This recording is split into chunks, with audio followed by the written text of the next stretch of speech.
Welcome back, everybody. This is the Johnny Mare, and I am continuing with Final Fantasy III for the PSP. So in this episode, we are going to take on the final boss of the game, and that is a secret optional boss, which is the Iron Giant.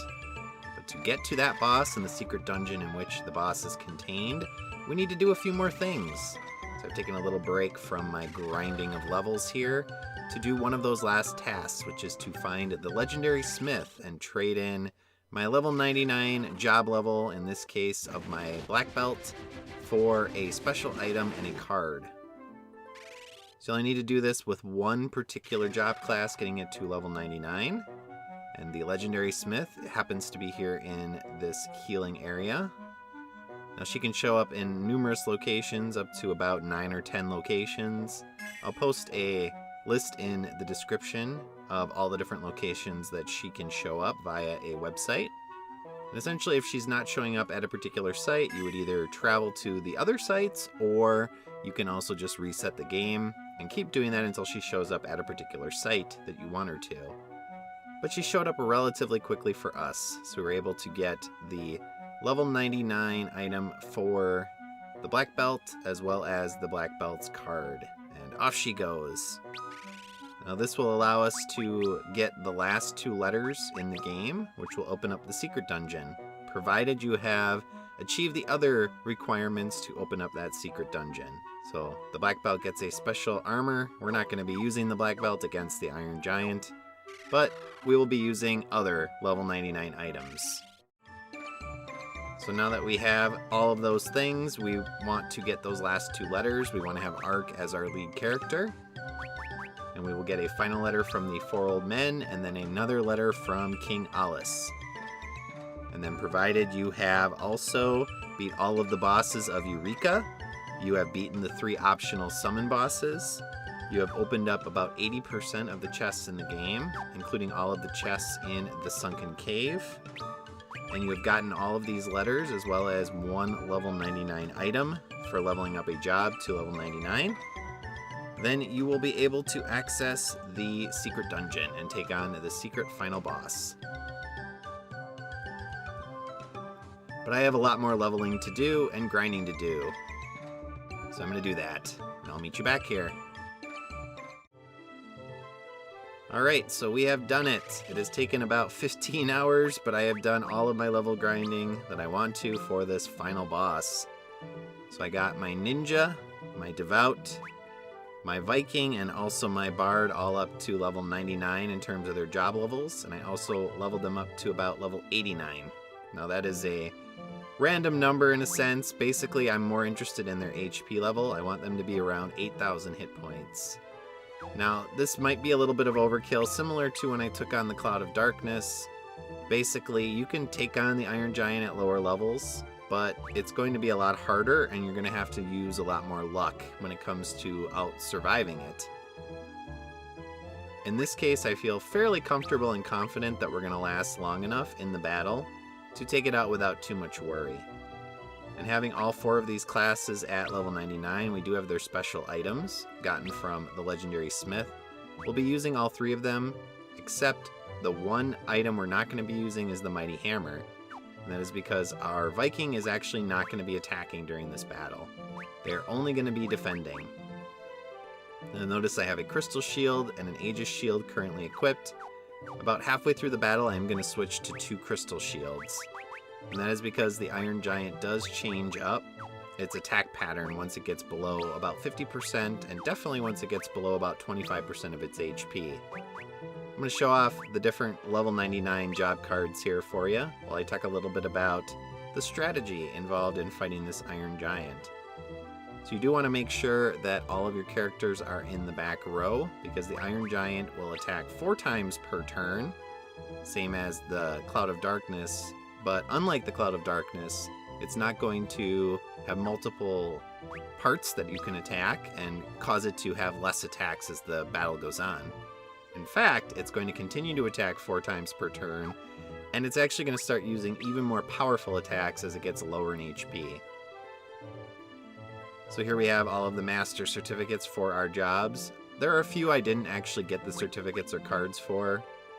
I didn't get the Dragoon one, even though I have one at 99, and I also didn't get the Knight or the Thief.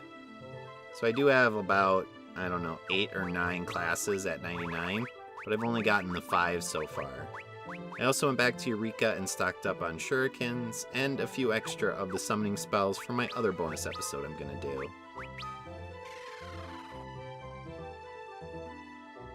In terms of where we are located, we are just south of Doga's Manor on that particular continent at the Arrow Point. And so what we need to do is take the Nautilus, go to the southern part of the tip here, and then head west, and you'll notice there's this unusual spot in the water. So we're going to submerge, and then we're going to head slightly to the north, and that'll take us into the optional dungeon. Now, it's not really a dungeon, it's just kind of a hole. You can get into random encounters in here with dragons, all 3 of the dragon varieties. And if you're wanting to grind for the Onion equipment for the Onion Knight class, then that is certainly something you can do. But we're not interested in that, we're just going to head in and take on the boss. Who cares? There's nothing here. Let's get out of here. Well, I think the boss might have something to say about that. Luneth, behind you! You're too big to sneak up on people like that. Now, it's interesting that they chose the Iron Giant as the ultimate boss in this game, as opposed to something like Omega Weapon or Ultima Weapon. You know, some of the bosses they've had in other games. I guess they wanted a unique boss in this particular game. So our strategy for the boss is pretty simple with these 4 jobs. And that is to throw shurikens with our ninja, use Cure 4 with our Devout every single turn. Our Bard is going to alternate singing between the Protect spell and also the Shell spell.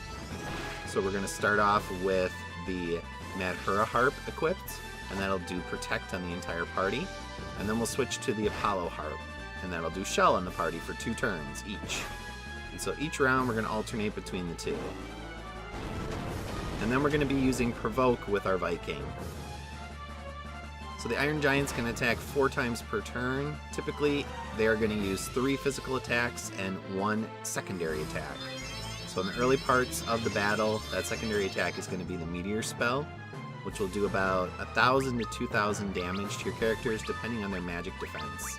Sometimes it'll do a lot more than that if you're using a class with a very low magic defense. And then the physical attacks, it depends on, again, what is your vitality, what is your armor level, and whether you're in the front or the back row. So the physical attacks can do up to a few thousand points of damage each. I've seen them do up to like 3,000 or 4,000 damage. So again, I want to be as safe with this as possible. So having as much HP as possible, as much vitality as possible, and also as much defense as possible, and then using Provoke to isolate all of those attacks on my Viking, who has 2 shields equipped to increase his defense even more. That is the strategy. The only damage dealer we're going to have is my ninja, who's going to be throwing shurikens. Now it's going to say about 10,000 damage, but again, remember, the visual cap is that it can actually do more than 10,000 damage each attack, and he's really going to be doing probably about 15,000, maybe a little bit more than that, per attack. Now, a secondary kind of benefit of using Provoke is that it actually lowers the enemy's defense by a certain percentage, depending on what your job level is. So if Provoke hits, it'll lower the defense. I think at 99, it lowers it by about 50% if your job level is 99. And you do need to be at job level 99 to guarantee that Provoke will hit every time you use it. Even if you're at 98, the chance drops to about 90%, and then about every 20 levels below that, it drops by another 10%. So you can't just switch over to a Viking and expect that if it's at level 1 in terms of its job level, that you're going to be able to use this strategy on this boss, because essentially your success rate of Provoke is only going to be around 60%, maybe even 50% if you're at level 1. So you really do need that Viking at 99 to ensure that this strategy is going to work. And you also need the Bard, because the party-wide Protect and Shell, again, is very important for this fight, especially when we get to the second part of the fight. Now, up to this point, you might be saying, this seems pretty easy. the boss really isn't doing that much damage, and you're doing basically a heal each turn to recover everything. And again, that's because I've set it up this way. I'm making sure I have enough hit points to stay out of the danger zone, and also, we're still in the first part of the battle. As the battle progresses, as the boss gets lower and lower in their hit points, they're going to whip out their secondary attack, which is much more dangerous than Meteor.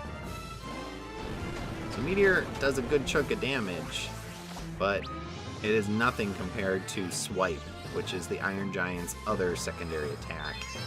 Swipe is a physical attack that hits everybody in your party, and it does about 4,000 to 5,000 damage, depending on, again, whether or not you have Protect up, and also things like your defense level.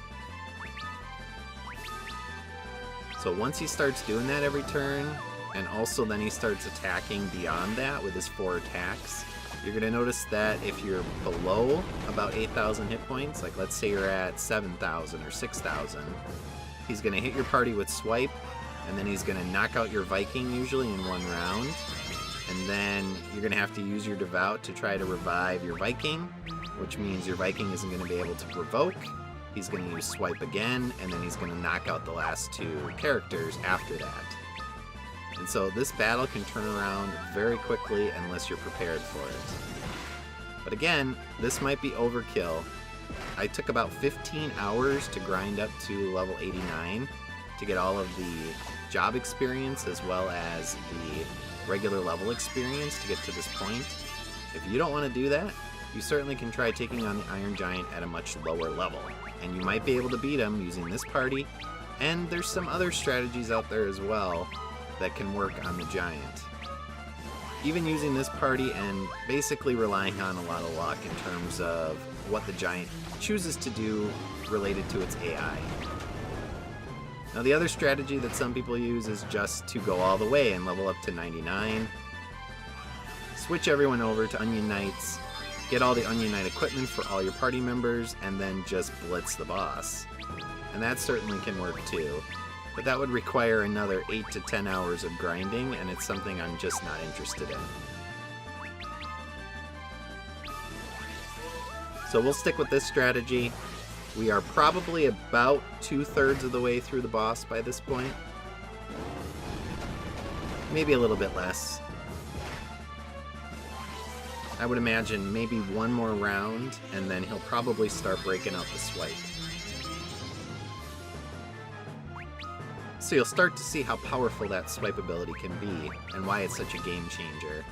It is essentially a particle beam on steroids. But so far things are going well.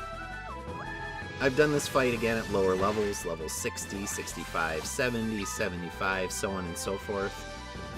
Here comes Swipe. Ouch. And you do fine until you get to that last 25% of the battle, and then he starts whipping out the Swipe. And also, for some reason, sometimes my Devout will end up going before the Iron Giant. And so they will actually cure before he attacks, and then the next round they'll go after the Iron Giant, and then the Iron Giant will get a chance to essentially get 2 attack patterns in a row and completely wipe your party. So now we're going to switch to the 2 crystal shields since he's using Swipe, but otherwise our strategy is going to basically be the same. And that can still happen. Sometimes my Devout again will go before or after the Giant. Ouch. And that messes everything up. But in general, as I said, this tends to be pretty safe, being at about 8,000 hit points, having all of these characters at 99 in terms of their job levels. You don't usually have to worry about it too much. You may have noticed also that the Iron Giant's physical attacks can actually inflict various ailments like silence and poison. That's not usually something that's of concern because most of my characters are wearing ribbons, but some of them aren't. Basically to optimize their physical defense. Go down! Yes! Alright. Iron Giant down.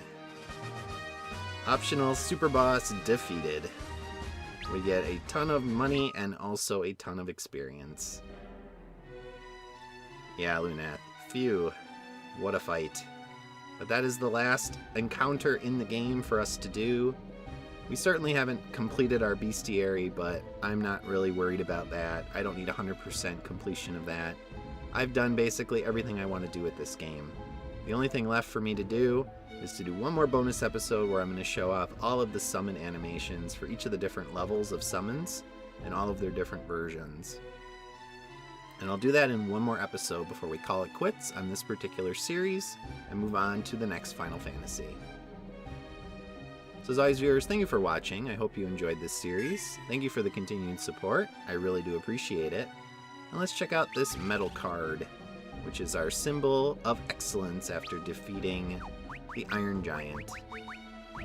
So it's in our key items. Click on it, and you will get to see a picture, as well as the bearer of this card has overcome and conquered what can only be called the greatest challenge the world has ever known in this game. So long. Thanks for watching. If you enjoyed this video, please press like and leave a comment below. Please also subscribe to my channel and press the notification bell. See you next time.